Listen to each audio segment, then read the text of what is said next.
안녕하세요. 미스 무비즈의 김유나입니다. 오늘은 기에르모 델 토로 감독의 아름답고 슬픈 판타지 영화 파네미로를 다루어 보고자 합니다. 기에르모 델 토로 감독의 2006년 작품인 파네미로는 아카데미 미술상, 분장상, 촬영상을 수상한 판타지 영화의 수작입니다. 1944년 스페인 내전이 배경인 이 영화는 어린 주인공 오피리아의 판타지가 완성되는 방식으로 진행이 됩니다. 델토로 감독의 환상성을 중심에 놓은 영화들은 그 쉐이프 오브 워터처럼 비현실적인 욕망이 실현되지만 현실에서 벌어지는 비극적인 사건들을 다루는 특징을 보입니다. 델토로 감독의 세계가 더욱 환상적인 이유는 아주 구체적인 역사적 시공간을 배경으로 상상의 세계를 펼친다는 점입니다. 상상계와 상징계가 교차하는 실제계가 판타스틱의 본령이기 때문이죠. 환상성은 현실의 고통이 해소될 수 없는 아주 막다른 지점에서 발현되곤 하는데요. 현실적 억압을 벗어나는 방식으로 소원이 성취됩니다. 아마도 그 원형적인 이야기의 아주 대표적인 예는 성냥팔이 소녀일 것 같습니다.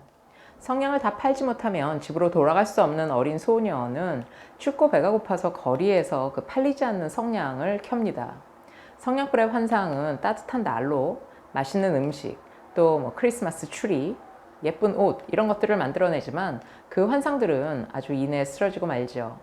환상을 더 보고 싶은 이 소녀는 남은 성냥들을 모두 다 켜고 결국은 그리워하던 할머니, 돌아가신 할머니의 품에 안겨서 하늘나라로 갑니다.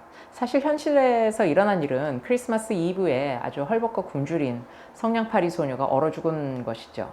이처럼 현실의 억압과 압박이 아주 최고조인 순간에 판타스틱의 세계가 열리는 것입니다. 너무나 고통스럽고 힘이 들어서 그 환상의 세계로라도 달아나지 않으면 견딜 수가 없는 것이죠. 나니아 연대기에 네 형제는 전쟁의 포화를 피해서 아주 피난을 간 청소년들입니다. 자신들의 처지를 잊으려고 사실 숨바꼭질을 하다가 옷장 속으로 이제 숨어 들어가게 되는데요. 그 옷장을 통해 가지고 환상의 세계 나니아의 왕자와 공주가 됩니다.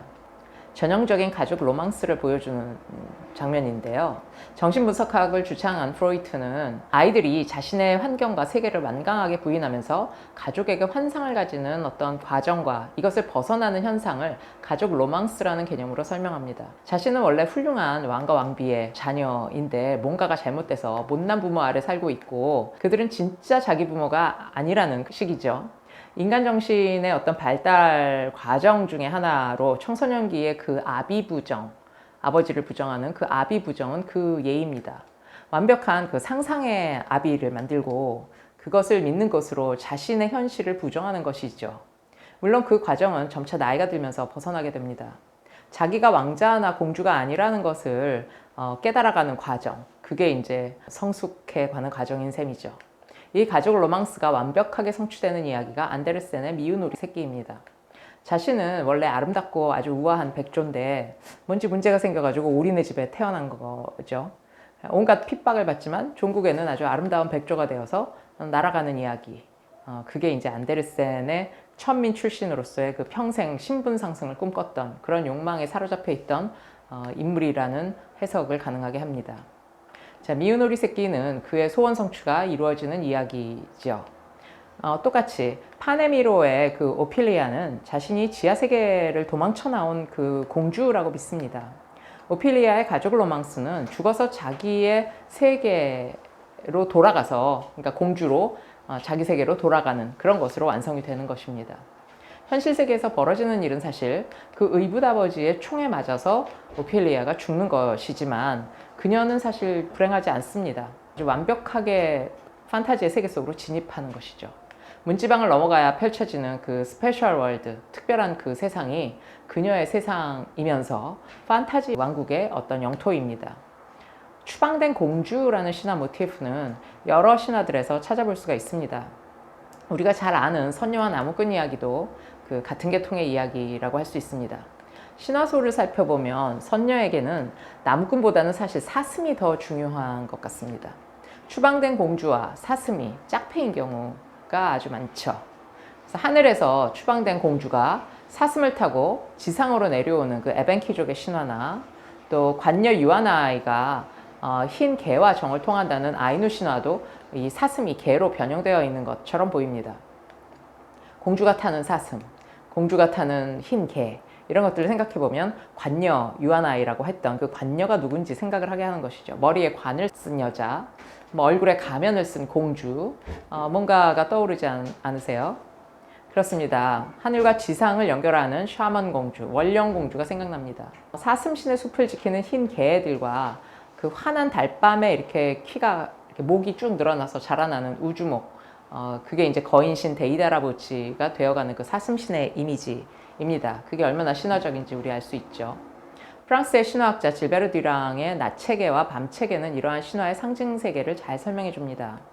낮체계는 태양, 하늘, 남성, 독수리, 합리와 이성의 세계를 상징한다고 하면, 밤체계는 달, 땅, 여성, 뱀, 광기, 미친 세계를 상징합니다.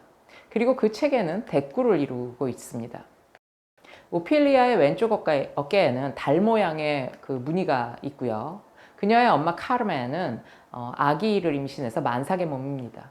차고 기우는 달과 이렇게 배가 점점 불러지는 그 임신한 여성의 몸은 그대로 그 밤체계의 여러 상징들을 상기시킵니다. 오피리아가 땅속 지하세계 공주임을 증명하는 듯 하죠. 그녀의 열쇠 찾기 모험, 3가지 열쇠를 찾아야 되는데 지속적으로 땅속의 동굴, 지하세계로 내려가는 통로, 그 마법 분필로 그려내려가는 그 괴물의 세계까지 이렇게 수직으로 하강하는 그런 방향을 지시하고 있습니다. 오피리아라는 이름도 사실 햄릿의 자살하는 약혼녀 오피리아를 떠올리게 하는데요. 거기서 온 이름 같습니다. 죽는 여자죠. 상대적으로 엄마의 이름은 그 정열의 카르멘이라는 점이 아주 흥미롭습니다. 오페라의 주인공인 카르멘.